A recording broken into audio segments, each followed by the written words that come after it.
UP का defence corridor देश को बनाएगा आत्मनिर्भर। यह कहना है हमारे देश के प्रधानमंत्री नरेंद्र मोदी का।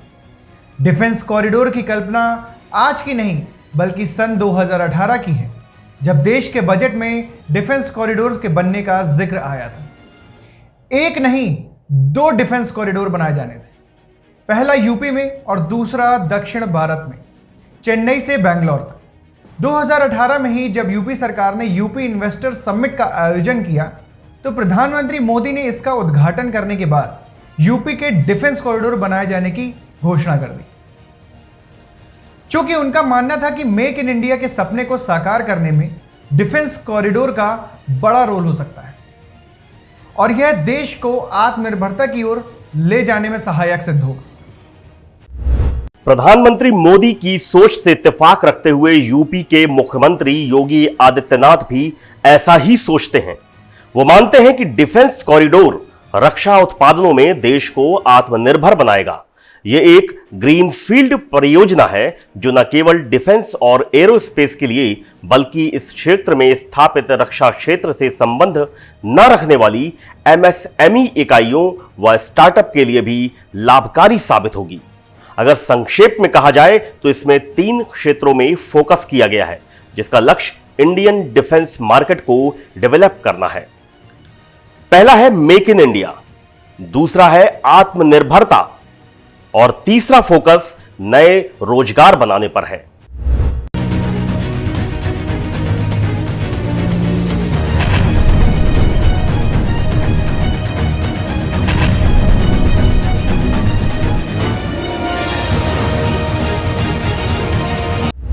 दरअसल डिफेंस कॉरिडोर बनाने की घोषणा से बुंदेलखंड वासी भी ज्यादा उत्साहित हैं।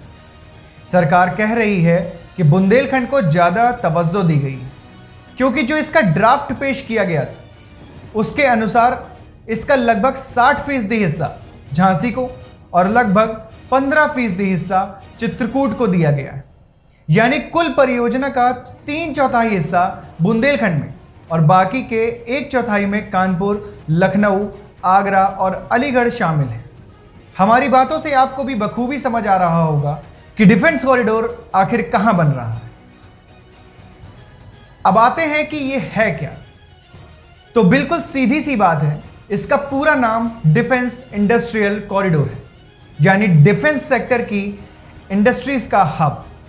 अगर सीधे सीधे कहें तो रक्षा क्षेत्र में जो भी सामान प्रयोग में आता है तो वो पूरा सामान चित्रकूट से अलीगढ़ तक इस रूट में स्थापित होने वाली फैक्ट्रियों में बनाया जाए।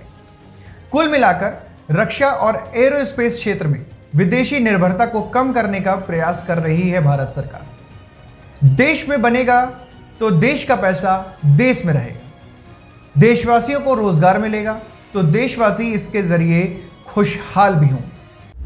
लेकिन जब इस मामले में पूरे विश्व को टक्कर देनी हो तो बेहतर इंफ्रास्ट्रक्चर की आवश्यकता होती है और यूपी इसके लिए पूरी तरह योग्य है।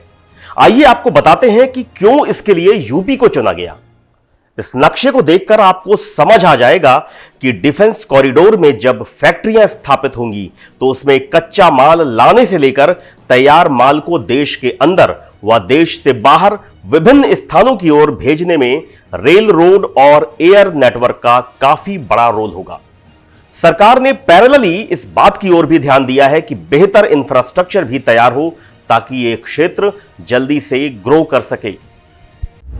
प्रदेश में अभी कुल 5 एयरपोर्ट हैं, लेकिन 4 एयरपोर्ट और बनने जा रहे हैं, जिससे कुल संख्या 9 हो जाएगी। रेल नेटवर्क की बात करें तो डेडिकेटेड फ्रेट कॉरिडोर भी नोएडा से लेकर वाराणसी क्रॉस करते हुए पूरे प्रदेश से निकलता है। इसके अलावा रोड नेटवर्क में Ganga expressway, Agra Lucknow expressway, Purvanchal expressway और बुंदेलखंड एक्सप्रेसवे माल ढुलाई में अपनी महत्वपूर्ण भूमिका निभाएंगे। यूपीडा यानी उत्तर प्रदेश एक्सप्रेसवे औद्योगिक विकास प्राधिकरण को प्रदेश की विभिन्न एजेंसियों के साथ मिलकर इस परियोजना को पूरा करने के लिए नोडल एजेंसी बनाया गया है। पिछले साल डिफेंस एक्सपो में 20 एमओयू पर साइन किए गए थे, बाद में 24 एमओयू और बने। इस प्रकार अभी तक कुल 44 एमओयू साइन हो चुके हैं। इन संस्थाओं के सहयोग से इस परियोजना को विस्तार दिया जा रहा है। जिन कंपनीज के साथ यूपीडा ने एमओयू साइन किया है वो ये रहीं।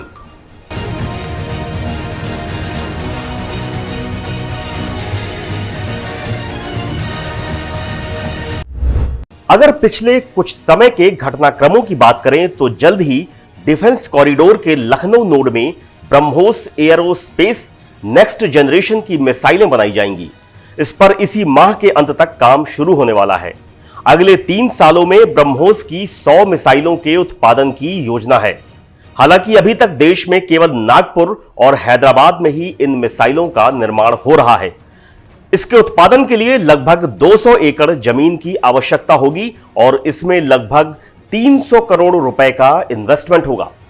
लखनऊ में ब्रह्मोस मिसाइल बनने से यूपी देश का एरोस्पेस और डिफेंस हब बनने की ओर तेजी से कदम बढ़ाएगा। मैन्युफैक्चरिंग सेक्टर में लखनऊ वर्ल्ड मैप पर स्थापित होगा, जबकि अलीगढ़ नोड में अत्याधुनिक ड्रोन बनाए जाने के लिए रास्ता साफ हो चुका है। यहां ड्रोन मैन्युफैक्चरिंग में 2 कंपनियों ने इन्वेस्टमेंट करने के लिए कमर कस ली है और उन्हें इसके लिए जमीन भी उपलब्ध करा दी गई है। बाकी जगहों पर भी जमीनों के सिलेक्शन और अलॉटमेंट की प्रक्रिया तेजी से चल रही है। सरकार का अनुमान है कि आने वाले कुछ वर्षों में डिफेंस कॉरिडोर की वजह से यूपी मैन्युफैक्चरिंग सेक्टर में एक अलग कीर्तिमान स्थापित करेगा। तो कैसी लगी आपको यह खबर? बुंदेलखंड के डेवलपमेंट से जुड़ी बहुत सारी खबरें और जानकारियां हम समय समय पर आपको देते रहते हैं। इसके लिए आप bundelkhandnews.com को लॉग ऑन कर सकते हैं। यहां पर आप इसे बिल्कुल फ्री में सब्सक्राइब कर पाएंगे, जिससे आपको बुंदेलखंड न्यूज की लेटेस्ट खबरें डेस्कटॉप और मोबाइल नोटिफिकेशन के रूप में तत्काल मिल जाएंगी। फेसबुक और यूट्यूब पर भी आपको इसके लेटेस्ट अपडेट वीडियो के रूप में मिल जाएंगे। साथ ही आप अपने कमेंट से हमें यह बताते रहें कि आगे हम ऐसी कौन सी जानकारी आपके लिए लेकर आएं जिससे आप जानना चाहते हैं। हम आपके कमेंट को पढ़ते हैं और उसी के आधार पर अपना नया कंटेंट भी तैयार करते हैं। आपका प्यार हमें ऐसा ही मिलता रहे और आप तक सही समय तक पूरी जानकारी पहुंचाते रहें। इसके लिए लाइक करके हमारा हौसला तो बढ़ा ही सकते हैं और ज़्यादा से ज़्यादा इसको शेयर कीजिए ताकि और भी लोगों को ये जानकारियाँ मिल पाएँ। साथ ही बुंदेलखंड न्यूज़ का यूट्यूब चैनल और फेसबुक का बुंदेलखंड न्यूज़ पेज आप फॉलो कर लीजिए। तो दोस्तों, अब मुझे दीजिए इजाज़त, फिर मिलते हैं अगली वीडियो में। धन्यवाद।